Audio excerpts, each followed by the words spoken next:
s'il n'y a aucun poison qui existe, et il n'y en a pas, hein, tu peux chercher si tu veux, tu peux chercher jusqu'à demain matin.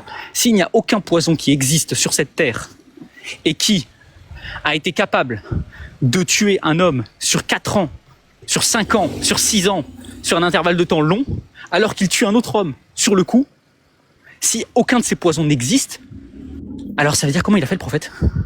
Il a fait comment le prophète? S'il n'y a pas de poison comme ça qui existe, il a fait comment pour résister? Il a fait comment? C'est une question simple, il a fait comment? Tu sais toi-même qu'il n'y a pas de poison qui existe, comment il a fait alors? Le prophète de l'islam, il a fait comment? S'il n'y a pas de poison comme ça qui existe, il a fait quoi? La seule explication qui reste, pasteur Ménard, la seule explication qui reste, c'est que ton Dieu, il a fait en sorte que le prophète de l'islam résiste au poison. C'est la seule explication. T'as pas d'autre explication. T'as pas de poison. Tu peux pas m'en citer un. Donc, devant tout le monde, tu dois admettre que le Dieu du christianisme, il défend le prophète de l'islam et il le fait survivre au poison. Il le fait survivre au poison. Et ça, tu sais comment ça s'appelle, ça? Ça s'appelle un miracle. Et tu sais, c'est quoi un miracle? C'est une preuve de confirmation. Donc là, le pasteur Ménard ou le pasteur Ringard ou je sais pas quel pasteur encore, il est en train... T'inquiète, j'ai passé. Ce pasteur-là, il est en train de nous expliquer que dans l'argument qu'il fait, il y a une preuve. Il y a une preuve de l'islam. Il y a une preuve que le prophète de l'islam, lui, il résiste à des poisons. Il résiste à des poisons qui n'existent même pas. Il résiste à des trucs que personne ne peut résister. C'est quand même tout à fait étonnant. Et rappelez-vous, hein, ça fait maintenant plus d'1 heure qu'on débat. Plus d'1 heure qu'on débat. J'ai cité un seul argument pour la prophétie de l'islam. Un seul. Hein. J'ai pas cité 2, 3, je suis pas allé dans tous les sens. Hein. Un seul argument. Surat Rum. Triple prophétie. La terre la plus basse. Double prophétie avec les lectures. Comment pasteur Ménard explique ça? Comment pasteur Ménard explique ça? Depuis tout à l'heure, il joue l'anguille. Depuis tout à l'heure, il dribble. Il zigzague. Il a jamais répondu à ce point-là. Jamais. Il répond pas au poison. Il répond pas à la prophétie. Il répond à quoi, pasteur Ménard? Il répond à rien du tout. Il répond à rien du tout. Maintenant, pour ta question. Ouais. Ta question, elle est d'un ridicule. Sérieusement. Déjà, ton exemple d'Angela Merkel, ça marche pas. Hein. Angela Merkel, je sais pas si tu sais. Hein. Bon, déjà, l'Allemagne était première puissance d'Europe avant Angela Merkel. Tu veux que je te répète la question ou pas, Von Reich? J'ai pas besoin. Non, t'as pas besoin de répéter. T'inquiète pas. Il connaît même pas sa question. Angela Merkel, l'Allemagne était première puissance d'Europe avant Angela Merkel. Donc la prospérité de l'Allemagne, elle vient pas d'Angela Merkel déjà, pour commencer. Je te donne un petit cours de politique. Ensuite, Angela Merkel, prospérité? T'es sûr? Je pense que tu connais pas vraiment le mandat d'Angela Merkel. Hein. T'as pas un peu étudié. Angela Merkel, c'est vieillissement de la population. Angela Merkel, c'est nécessité d'ouvrir les frontières à la crise migratoire en 2015 précisément parce que les Allemands ne peuvent plus effectuer un certain nombre de travaux. Les vieux Allemands sont obligés de travailler. Ça, c'est Angela Merkel, ça. Donc prospérité, bon, ça c'est quand même un peu ridicule. Et puis prospérité, s'il te plaît. Prospérité. Angela Merkel, c'est dépendance énergétique à la Russie. Prospérité, hein, c'est ça que t'appelles. Hein. C'est l'exemple que t'as donné. Ensuite, ça c'est si moi j'admets que la prospérité, c'est une prospérité physique, c'est une prospérité matérielle. Et pasteur, t'es pasteur, non? La vraie prospérité, elle est quoi? Elle est pas matérielle, la vraie prospérité. La vraie prospérité, elle est spirituelle. La vraie prospérité, c'est la réussite. Moi, j'ai pas vu dans les journaux que l'Allemagne était devenue islamique. Hein. J'ai pas vu dans les journaux que l'Allemagne était une nation islamique. J'ai pas vu non plus dans les journaux que l'Allemagne était une nation fervente chrétienne. Je sais pas qui a vu ça dans les journaux, mais si jamais, pasteur Ménard, t'as vu ça dans les journaux, tu m'envoies le journal. Ça n'existe pas. Donc l'Allemagne n'a pas de prospérité économique spécifiquement liée à Angela Merkel, et elle n'a pas de prospérité spirituelle ou religieuse, pas du tout. Donc il te reste quoi? Et dans le texte, on parle de souverain. Angela Merkel, c'est pas la souveraine. En Allemagne, il y a un fonctionnement qui est, il y a le président et il y a la chancelière. La chancelière, c'est pas la souveraine de l'Allemagne. C'est pas la chancelière. Il y a 2 fonctions: président de l'Allemagne, là c'était Frank-Walter Steinmeier, et chancelière. Et Angela Merkel était chancelière. Donc vas-y, même en politique, t'es éclaté au sol. Comment tu veux qu'on discute, s'il te plaît? Donc ton argument de la prophétie de je sais pas quoi là, ça n'a aucun sens. La question c'est, est-ce que la prophétie a dit vrai dans cette Non, je vais poser ma question maintenant. Je vais poser ma question. Ça, c'était pas ma question. Ça, c'est un enfantillage, ça. Non, mais dans sa question, c'était, en gros, on est d'accord que le prophète a bien dit vrai, du coup, dans cette prophétie. Comme ça, au moins. Oui, le prophète a dit vrai dans cette prophétie. Cette prophétie ne concerne pas la prospérité. Bon, mais 3 points. D'une part, l'exemple qu'il a cité, il est mauvais. L'exemple de l'Allemagne, c'est un mauvais exemple parce qu'il connaît pas la géopolitique. Deuxième point, la prospérité, c'est pas une prospérité physique, matérielle. Et troisième point, on parle d'un souverain. Angela Merkel n'est pas un souverain. Là, c'est des régimes démocratiques et c'est des régimes constitutionnels. Il n'y a pas de souverain, ça ne veut rien dire. C'est la nation qui est souveraine. Mais bon, il apprendra ça quand il fera de la philosophie politique. Après être devenu chimiste et après nous avoir donné le nom du poison. Hein, parce qu'il lui manque beaucoup de travail à Pasteur Ménard. Maintenant, ma question. Maintenant, ta question, Van, vas-y. Ma question. Tu savais pas pour le poison. Je te pardonne. Explique-moi, s'il te plaît, Pasteur Ménard. C'est ta dernière chance, hein. Explique-moi, s'il te plaît, comment le prophète de l'islam il peut savoir que les Romains, dans une situation catastrophique, où ils perdent Jérusalem, ils perdent le Saint-Sépulcre, ils perdent leur territoire, ils se font percer en Anatolie, ils se font percer en Palestine, etc. Comment il aurait pu savoir que dans une période de 3 à 10 ans, il y a un retournement de situation, alors même qu'il est considéré comme extraordinaire par les historiens? Explique-moi comment il savait que les Romains ont été vaincus dans la terre la plus basse, comment ils savaient que c'était la terre la plus basse. Explique-moi comment c'est possible que le retournement de situation, il coïncide avec ce que dit le Coran, à savoir à la bataille de Badr. Et explique-moi, s'il te plaît, comment se fait-il que la deuxième lecture du même verset, c'est aussi une prophétie parce que les musulmans vont battre effectivement les Romains dans une période de 3 à 10 ans avec la bataille de Tabouk. Est-ce que tu peux me le simplifier comme ça? Moi, je le pose bien. T'inquiète, je vais simplifier à la toute fin. Juste comme ça, il comprend le détail et après, je simplifie. Vas-y, Von. Et comment expliquer que pour ce simple événement, on a des sources stylométriques, on a la paléographie. Comment expliquer que pour ce simple événement, on a une étude, par exemple, Jan Malek Bolen a fait une étude qu'on appelle une étude rhétorique, ce qu'on appelle la rhétorique sémitique sur Sourate les Romains. Comment t'expliques que cette étude arrive à la conclusion que Sourate Romain est un tout unifié et qu'elle ne peut pas être une production tardive? Comment t'expliques ça? Comment t'expliques que toutes les sources historiques convergent vers le fait que cette prophétie était bien une prophétie extraordinaire? Du coup, pour la faire simple, comme Donc, ça tu la notes. Donc la question, Okay. explique-moi s'il te plaît comment le prophète de l'islam il peut savoir que dans une Tout ça, période simplement, tout ça. Comment il a fait tout ça? Comment il sait? 3 à 10 ans, ouais, de 3 à 10 ans, donc de 3 à 10 ans comment la prophétie s'est faite, Comment tous les éléments de Surat Rum, simplement, du prologue de Surat Rum, ont pu être réalisés par le prophète? Comment? Par quelle magie? Qui nous explique? Donc, le prophète de l'islam a réalisé, du coup, la prophétie des Surat al-Rum. Oui. Qui nous explique? Oui. Les Surat, excuse-moi. Quand les gens demandent les preuves en bas, j'ai donné les preuves, hein. J'ai cité les noms des articles, on peut aller les vérifier, hein, au cas où. Rum. Donc, comment il a pu savoir que dans une période de 3 à 10 ans, les Romains... C'est tous les éléments, c'est pas juste la prophétie, c'est tous les éléments que j'ai donnés. La terre la plus basse, la prophétie 3 à 10 ans, le fait que dans la deuxième lecture, il y a aussi une prophétie, le fait que la prophétie coïncide avec la bataille de Badr. Tous ces éléments-là, comment il l'a su, en fait? Il les sort d'où? Parfait, merci Von. Pasteur Menard, c'est parti, tu as 7 minutes pour répondre à la question. Bon, Et je suis vraiment désolé. Et après, on passera à la conclusion de 3 minutes chacun. Voilà, je suis vraiment désolé. La sourate n'a pas lu toutes les questions qu'il a posées, tout ça là. Moi, je n'ai pas vu. Le verset, c'est lequel? Il a raconté des choses en l'air. Bon, on ne sait pas. Sérieux. Il n'a pas lu le verset. Il a raconté des choses. La terre la plus basse. Attends, c'est quel verset? Voilà, je veux qu'il montre les versets, il lise les versets et on va prendre le tafsir de Bir Kati, on va lire. Ce qu'il raconte là, on veut, voilà. S'il peut reprendre le verset. Voilà. Surat Rum, verset 2, 3. Verset 2, 3. Surat Rum, verset 2, 3, il a dit. Surat Rum, verset 2, 3, il a dit. Ok, donc on va lire le verset. La sourate combien? Surat Rum. 30. Verset 2, 30, verset 2, 3, je le lis. Jusqu'au 5, je peux aller jusqu'au 5 même pour tous voilà, les éléments. Alors, Bismillah ar-Rahman ar-Rahim. Bismillah ar-Rahman ar-Rahim. Alif Lam Mim. Les Romains ont été vaincus dans le pays voisin et après leur défaite, ils seront les vainqueurs. Dans quelques années, à Allah appartient le commandement au début et à la fin. Ce jour-là, les croyants se réjouiront. Du secours d'Allah, il secourt qui il veut et il est le tout-puissant, le très miséricordieux. Vas-y, Pasteur Menard. La terre la plus basse, tout ça là. Est-ce que c'est écrit dans ce verset? Tout ce qu'il a raconté là. Est-ce que c'est écrit dans ce verset? Soyons honnêtes. Rides. Tout ce qu'il a raconté, la guerre des Badr, la terre la plus basse, tout ça, est-ce que c'est écrit dans le verset? Les tafsirs, il te parle des tafsirs, Pasteur. Ok, donc c'est quel verset? On va lire le Surat 30, verset combien? Il t'a dit Surat, donc du 2 à 5. Surat 30, le verset 2 à 5. 2 à 5, ouais, c'est ce qu'il t'a dit, Von Rich. Okay. Merci. D'abord, avant même d'attaquer la sourate, j'aimerais dire quelque chose. Et ce qui ne comprend pas. Une prophétie, le fait que quelqu'un donne une prophétie, une soi-disant prophétie qui se réalise, ne prouve en rien que tu es prophète véritable de Dieu. Parce que même dans la Bible, dans Deutéronome 13, le verset 1, l'Éternel Dieu dit, si même un prophète te donne une prophétie même qui se réalise et qui te demande d'aller adorer d'autres dieux, ne crois pas en lui. Mais après, la question qu'il te pose, Pasteur, pour être clair... J'ai bien compris la question. Donc lui, il veut prendre ça pour un critère pour dire que son prophète est vrai. Je suis en train de détruire ces critères. Voilà, je suis en train de dire que ce n'est pas une preuve, ce n'est pas un argument. Et j'ai même dit, il y a des faux prophètes qui donnent des vraies révélations. qui peuvent te dire des choses sur ta vie qui vont se réaliser. Ça ne prouve en rien que tu es un vrai prophète. Donc son argument, c'est un argument qui n'a vraiment pas de sens. Parce que même, bon, j'ai répondu ici, Angela Merkel, il a menti. Il a menti.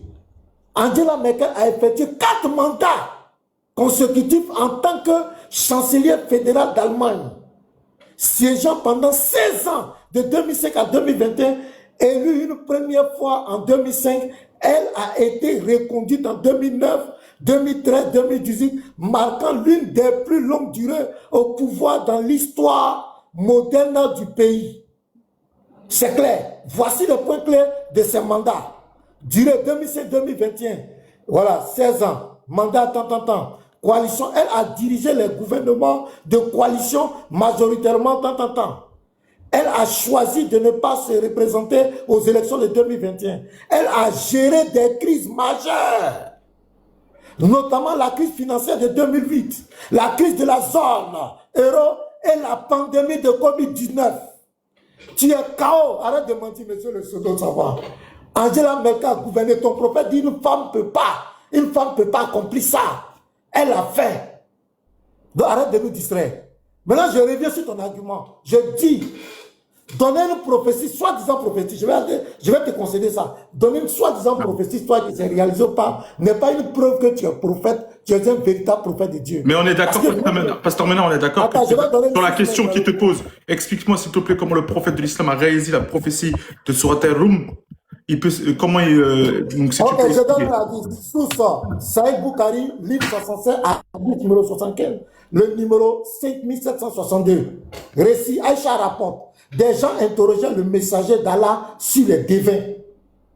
Écoute bien ce que ton prophète même a dit. Il répondit, ils ne sont rien, ne savent rien. Il dit, oh messager d'Allah, ils nous disent parfois quelque chose qui se révèle être vrai. Ce hadith dit que même les devins disent des choses qui sont vraies. Écoute très bien. Donc la preuve qu'il est en train de dire est ton prophète si comment les devins ont su aussi disent des choses qui sont vraiment vraies. Donc si je comprends bien, le devin peut prophétiser, c'est ça, pasteur? Les devins peuvent, c'est ce que le hadith dit. Je relis. Vous pouvez vérifier. Le Sahih Bukhari, livre 65, hadith numéro 5762. Récit, Aïcha rapporte, écoute bien, des gens interrogeaient le messager d'Allah sur les devins. Écoute bien, il répondit, ils ne sont rien. Il dit au messager d'Allah, ils nous disent parfois quelque chose qui se révèle être vrai. Alors le messager d'Allah dit, cette parole de vérité est volée par le djinn. Donc le prophète reconnaît que des djinns peuvent aller voler des paroles de vérité pour venir donner. Le hadith le dit. Mais là, pasteur, est-ce que la prophétie a été réalisée par Mohammed sur le... J'ai pas entendu, il peut relire parce que j'ai pas entendu. Il peut lire tout le hadith, lis tout. Est-ce que tu peux lire tout le hadith? Pas de souci, il va lire tout le hadith, Fouane, ne t'inquiète pas. Je suis en train de répondre, je suis en train de dire son argument, je n'ai même pas vérifié Romain temps. J'ai dit son argument qu'il veut faire passer, il veut faire croire aux gens que peut-être son prophète a donné une prophétie qui s'est réalisée, donc c'est un vrai prophète. Voilà en résumé le fond de sa question. Je suis en train de dire que le fait que quelqu'un dise une prophétie même qui se réalise, ce n'est pas une preuve pour dire qu'il est vrai. Voici le thème du débat. Et je donne un hadith. Dans les hadiths, le prophète même dit, cette parole de vérité est volée par les djinns qui l'a chuchoté à l'oreille. Donc ton prophète même dit qu'un djinn peut dire des vérités aux gens. Voilà, donc ce n'est pas un argument. Je te prends dans la Bible. Regarde, je te prends un exemple dans la Bible. Regarde, Acte 16, le verset 18. Tu vas voir quelque chose. Acte 16. Quand nous allions, Acte 16, verset 16 à 18, regarde. Quand nous allions au lieu de prière, une servante qui avait un esprit de python, elle était conduite par un esprit de python, et qui, en devinant, procurait un grand profit à ses maîtres, vint au devant de nous et se mit à nous suivre, Paul et nous, et criait, ces hommes sont des serviteurs du Dieu très haut, et ils vous annoncent la voie du salut. C'est elle, l'esprit de Python qui dit ça. Merci, pasteur. Le temps est passé. Merci, pasteur. Merci, pasteur. Merci, Vonresh. Maintenant, on va passer à la conclusion. Je suis désolé, je vais écourter de mettre 3 minutes chacun. Après, vous remercier, parce qu'il est déjà 18h17. Vonresh, tu as 3 minutes pour conclure. Vas-y, Vonresh, tu peux argumenter. Très bien. Pasteur Ménard, il est très amusant, Pasteur Ménard. Il a lu un texte. Pourquoi je me suis arrêté et lui dit lis le texte en entier? Parce qu'il a pas lu le texte en entier. Il a coupé le texte, Pasteur Ménard. Tu as coupé le texte que tu viens de citer. Tu sais, elle dit quoi la fin du texte avec les devins? Elle dit qu'en fait, entre guillemets, les devins, ils y ajoutent à une vérité sans mensonge. Voilà ce qu'il dit le texte. Ils y ajoutent à une vérité sans mensonge. Autrement dit, Pasteur Ménard, tu as menti, tu as coupé le texte. Puisque le texte qui est rapporté dans le Sahih al-Bukhari, il précise bien que pourquoi les devins, ils ne sont pas garants de confiance. Le prophète alayhi salatu wassalam nous dit très clairement, parce qu'ils disent des prophéties et des choses qui sont fausses. Ils rajoutent des mensonges. Ils disent peut-être quelques vérités, mais ils rajoutent des mensonges. Il faut lire en entier, pasteur. Tu lis pas bien. T'es pas bon en chimie, t'es pas bon en politique, et t'es pas bon en lecture. Il faut trouver une nouvelle vocation, je pense. Et c'est marrant, hein. Vous avez vu comment il a gagné du temps? Il essayait, il parle. Et comment t'as expliqué sur les Romains? T'as pas expliqué. Tu nous as dit, une prophétie, c'est pas une preuve. D'accord, c'est quoi un prophète alors? Prophète qui prophétise. Donc ça veut dire que d'après toi, une prophétie, c'est pas une preuve. D'accord. Donc les miracles, c'est pas des preuves. Les prophéties, c'est pas des preuves. Résultat des courses, chez les chrétiens, il n'y a pas de preuve. Il n'y a pas de preuve. Et ne me dis pas la confirmation avec la Torah, parce que la Torah, comment tu la prouves? Avec des miracles et des prophéties. Et si tu la prouves pas avec des miracles et des prophéties, il n'y a pas de preuve. Donc les chrétiens, c'est des athées. Ils n'ont pas de preuve. Des athées avec une croix autour du cou. Vous n'avez pas de preuve. Vous refusez toutes les preuves. Et j'insiste bien, hein. Riles, la question que j'ai posée, c'est comment il explique. Il n'a pas expliqué. Il a expliqué ou il n'a pas expliqué? Ou c'est moi qui suis fou? Il n'a pas expliqué. Il a juste dit c'est pas un critère. D'accord, c'est pas. T'as dit c'est pas un critère. Très bien. Psartek. Explique-moi maintenant. Comment ils ont fait alors? Ok, c'est pas un critère. Ils ont fait comment? Il a fait comment? Il a sorti comment? Tu me dis, oui, les devins. Non, les devins, ils rajoutent des mensonges. Là, il n'y a pas de mensonge dans la prophétie des Romains. T'as même pas ouvert le tafsir. Encore heureux pour toi que t'as pas ouvert le tafsir. Parce que t'aurais ouvert le tafsir. Ah, mon grand, tu serais resté jusqu'à demain matin. Donc, résultat des courses. Pour ma conclusion, résultat des courses de ce débat. Résultat de Pasteur Ménard. Pasteur Ménard, argument du poison.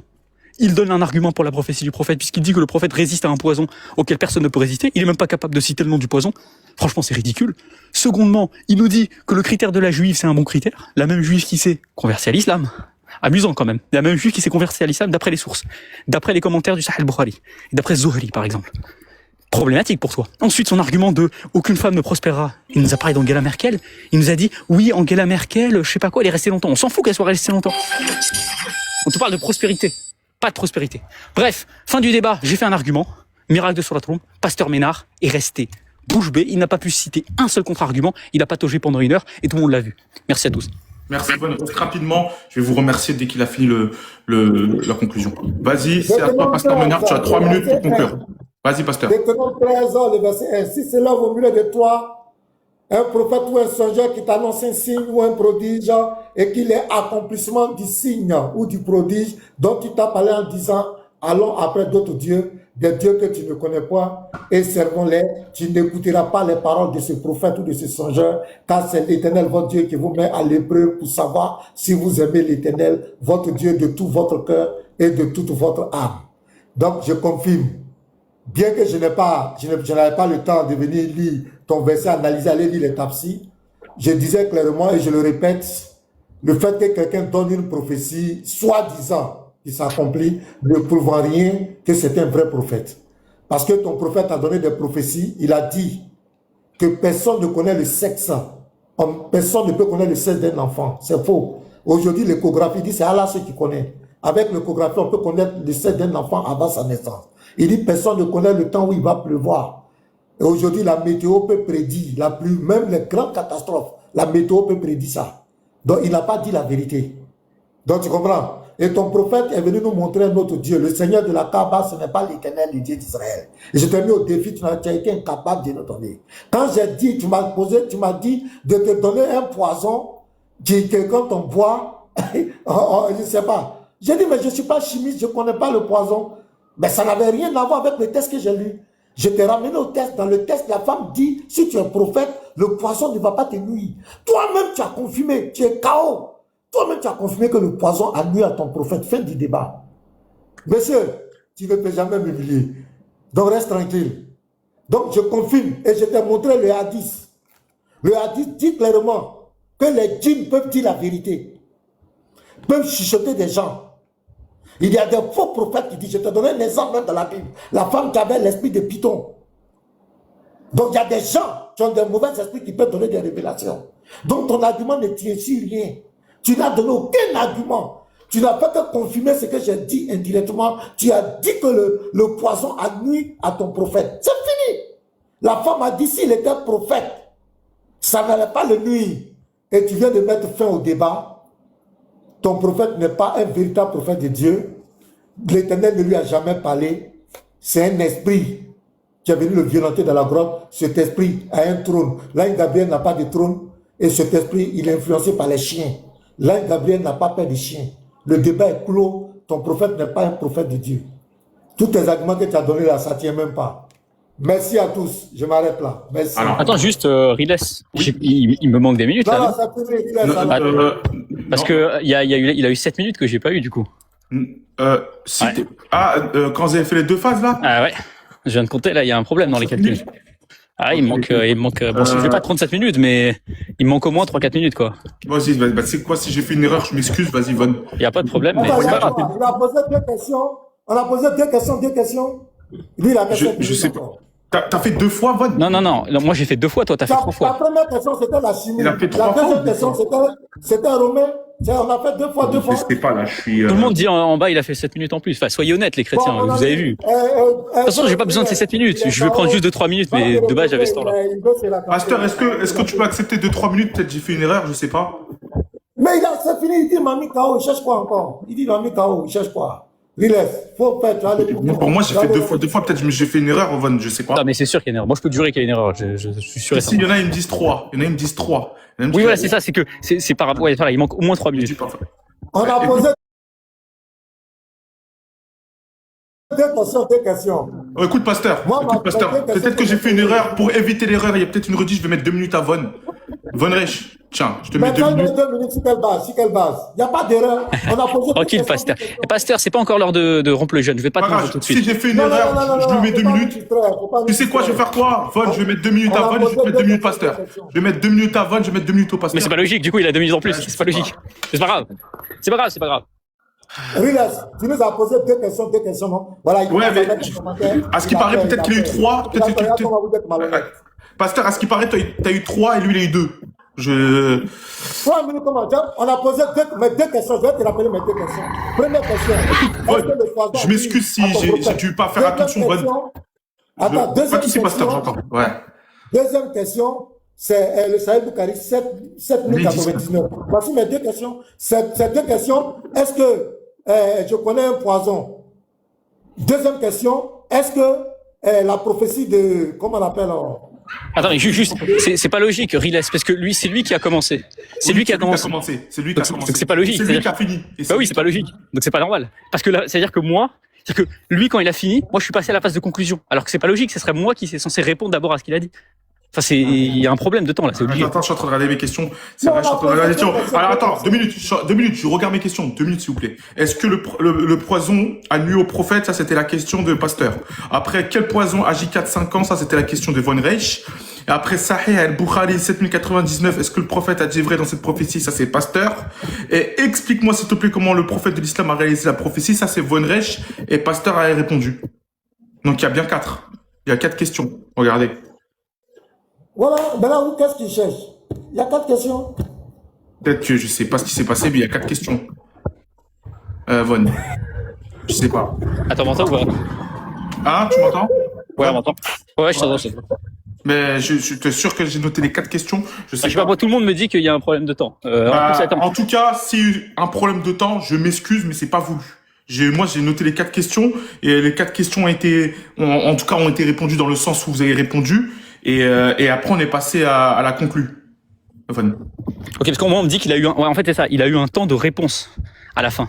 C'est-à-dire que il y a eu les questions. Au moment où tu lui as posé ta question, au moment où tu as posé ta question, oui, il devait répondre à la question que tu lui as posée, Von. Comme toi, regarde, par exemple, quand il t'a dit, est-ce que le poison a nuit au prophète? Toi, t'as répondu à ça. Ok? Et après, tu as posé ta question, du coup, quel poison agit entre 4 et 5 ans? Il t'a répondu. Après, il t'a Attends, juste un truc. Après, ouais. moi, c'est pas un problème pour moi. C'est pas ça. C'est juste qu'au moins, on m'a dit qu'il y avait un problème de temps. Donc, au pire, fais monter Léon et t'explique. Tranquille, pasteur. J'ai pas encore mangé. Je vais pas te manger. Tranquille. Moi, je m'en fous. En soi, c'est pas moi. C'est juste qu'on m'a notifié qu'il y avait un problème de temps. En tout cas, donc, s'il y a un problème de temps, faut le corriger. S'il y a pas de problème de temps, il y a pas de problème. Est-ce qu'il y a, attends, est-ce qu'il y a un problème? Sinon, tu fais monter Léon et tu lui demandes parce que c'est lui qui m'a dit qu'il y avait un problème de temps. Attends, Et ouais, plusieurs attends. me le confirment. Plusieurs me confirment qu'il y a un problème de temps. On va voir, je vais voir, il est où Léon? Parce que si sur l'enregistrement il y a un problème de temps, tu vas passer pour un débile. Ouais, non, Ça, t'as raison. Je vais voir, attends, Léon, est-ce que tu peux monter? Fais monter Léon rapidement, ouais. Je le vois pas, elle est là. Ok. Peut-être que Léon va me dire, peut-être que moi j'ai Vous pas vu. m'entendez? Ouais, c'est Marco Ouais, ça Léon, va, dis-moi. Regarde, regarde, c'est très simple. Hein. Tu lui as dit de commencer 7 minutes, on est d'accord? Ouais, j'ai dit de Ah, commencer Pasteur. Pasteur Ménard. Ok, Pasteur, il a commencé. Ensuite, Von a répondu. Ensuite, Pasteur a répondu. Ensuite, Von a répondu. Pourquoi lui, il continue encore 7 minutes? Ça n'a pas de sens. Parce que Pasteur, à la dernière, Du coup, il devait répondre à la question de Von Reich. oui, mais du coup, ça veut dire qu'il a 7 minutes de plus. Ah, ouais, du coup. Eh oui, Du coup, parce que ça fait 7, 14, Ah ouais, et t'as ensuite, il y a 7, 21. Ben oui, On a bien raison, on n'a Ouais, pas c'est moi. inventé. C'est moi qui a fait une erreur. Du coup, oui, Pasteur, là, du coup, oui, Von Reich, il a un Non, temps. moi, Il a je sept- n'ai il a rien sept- compris. il a Pasteur, faut être Oui, juste. je n'ai rien compris. Je n'ai rien C'est pas compris. juste, Pasteur. Von Ah, Reich, Je vais t'expliquer, il a Pasteur, 7 minutes. Pasteur, je vais t'expliquer. Tu as commencé, tu as eu 7 minutes, ok? Après, Von Reich a eu 7 minutes. Après, toi, tu as eu 7 minutes, ok? Ensuite, Von, il a eu Reich 7 minutes. Et lui, il a Et repris après, 7 toi, minutes. tu as encore eu 7 minutes et il Bah n'a oui, pas eu t'as 7 pas de Non, minutes. non, je n'ai pas encore eu 7 minutes. Si, Parce que Mais j'ai- Pasteur Ménard, c'est toi, Pasteur Ménard, c'est toi qui Non, as j'ai repris posé la pas parole. mes questions. Non, Toi qui as repris la parole. Pasteur, en fait, regarde, je vais t'expliquer. Écoute-moi, Pasteur. Écoute, c'est vraiment vrai. Au moment où il t'a dit, explique-moi s'il te plaît comment le prophète de l'islam a réalisé la prophétie de Surat Al-Rum. Ok? Ça, c'était la 4e question, du coup, la 4e phase. Et toi, Là, du coup, normalement, t'as eu la 5e. à ce moment-là, il devait conclure. À la dernière question, il devait conclure, sauf que lui, il a pris 7 minutes. C'est pas Et du coup, t'avais pris 7 minutes, du coup, t'as répondu à cette question. Attends, je vais dire quelque chose. S'il te plaît. Ouais. Il faut pas descendre les 11 heures. Il faut le faire descendre. Mais Ouais, comment tu veux que. Attends, 2 secondes. Comment tu veux que Non, Von il descends, conclue descends, alors que Y a c'est pas toi de qui as souci, terminé les 7 minutes? Léon, Laisse-le descendre. Léon, merci, laisse tomber, sinon on va dire que tu prends le jeu pour partir. Merci, Léon. Pasteur, regarde. On va être juste parce que il a pas tort dans le sens où c'est vrai que toi, après, t'as répondu à Surat Al-Rum. Du coup, ça fait la 5e. Toi, t'as eu 5 et lui, il a eu 4. Donc, pour être juste, je vais lui donner 2 minutes à Von. Ok? Je vais donner 2 minutes, comme ça va éviter les polémiques. Ok, Pasteur? Le temps de 2 minutes que tu veux, il n'y a pas de souci. Je me mets. Merci, Pasteur. Von, t'as 2 minutes, vas-y, Von. De toute façon, j'avais pas besoin des 7 minutes, hein. J'avais déjà bien fini avant. Désolé de te donner que 2 minutes, mais voilà. Il n'y a pas de problème, il n'y a pas de problème. De toute façon, c'est les 2 minutes qu'il me faut pour finir de manger Pasteur Ménard avant de vraiment couper mon jeûne. Bon, simplement, Pasteur Ménard, pour résumer très simplement ce qui s'est passé. Ce qui s'est passé aujourd'hui, c'est que tu étais censé prouver que le prophète de l'islam n'était pas un vrai prophète. Pourtant, tu t'es affiché complètement. T'as cité l'argument du poison. T'as pas été capable de citer le bon poison. Ça veut dire que le prophète, d'après toi, c'est un prophète de l'islam. T'arrêtes pas de nous dire oui, mais d'après la juive. Donc ça veut dire que pour toi, le critère de la prophétie, c'est pas un critère, mais le critère d'une femme juive en plein milieu de l'Arabie pré-islamique, pour le pasteur Ménard qui vit en Afrique, pour lui, c'est un critère. Donc pour les Africains chrétiens, le critère d'une femme juive qui habite en Arabie pré-islamique, c'est un bon critère. Ah bah tiens, c'est très amusant ça, Pasteur Ménard. Et puis finalement, sur la trompe, je t'ai balancé, tu t'es retrouvé complètement déboussolé. T'as été incapable de nous expliquer comment il a fait ça. Tu nous dis les prophètes, c'est pas un bon critère. Tu nous dis les miracles, c'est pas un bon critère. D'accord, c'est quoi les bons critères? Donc la résurrection, c'est pas une preuve de Jésus. Donc les miracles de Jésus, c'est pas des preuves. Donc la prophétie au sujet du Christ, c'est pas des preuves.